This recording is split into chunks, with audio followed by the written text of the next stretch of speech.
Hello, I'm Carl Stefanovic. Welcome to this special Sunday edition of A Current Affair. And tonight, that video, that single act of retaliation, the moment when a 15-year-old boy said enough is enough and finally stood up for himself, taking on those who wanted to take him down. That boy is Casey Heynes, bullied for much of his life, a hero to millions tonight. This is his story. He just came up out of nowhere and grabbed me by the shirt, and then he punched me in the face. Then he goes for a second hit, I blocked it, and third hit, I don't know if he connected, and then fourth and fifth tried to hit me. And then I actually snapped and grabbed him, picked him up off the ground, threw him to the ground in self-defense. He's the boy who stood up to a bully. I was just looking at him. I wasn't really thinking. I was just like, yay, finally, it's over.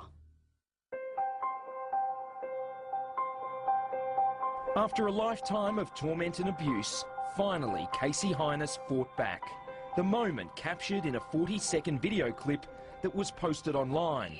It spread like wildfire, and within hours had been watched by millions of people, turning this 15-year-old Aussie schoolboy into a worldwide hero. But I saw this story that just kind of touched my heart. All right, the little kid punching him, and then suddenly the big kid had too much, and boom! Ooh. He was they weren't fighting. He defended himself. If that was my son, I go, you do it again. Everybody on this planet who has seen your video is in your corner. Casey, you're a man, okay? And I salute you. Why do you think that so many people have reacted the way that they have to what you did? Because people get bullied all the time. Ever since he can remember, Casey says he's been picked on, put down, bashed and tormented. How long has this been going on? In primary school, year 2, all the way up to year 6.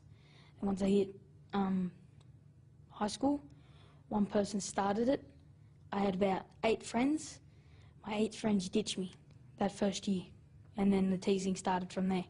When you say teasing, what do you mean?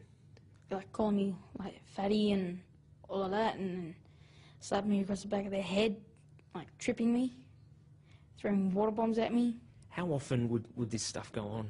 Practically every day. How did you feel when those 8 friends that you had deserted you? Lonely. I was all alone. That's how the easy target came along. You had no one to back you up? Nope. Nobody. I didn't realise how much trouble he was actually in until I'd seen that video, you know. And he said, "Well, that goes on every day, Dad." And I thought to myself, "You poor little bloke, you know, how many years did you put up with this sort of treatment, you know?" Like so many parents whose kids are bullied, Casey's dad, Colin, had no idea of the full extent of his son's suffering until now. When he was saying in the interview, I had a tear in my eye. I felt so bad, you know.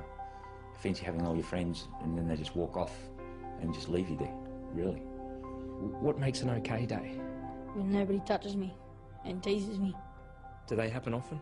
No, not really. Like, not the good days. What was your lowest moment? When I contemplated suicide. When was that? Like a year ago. Well, I just started putting myself down. Like, put myself down to that level.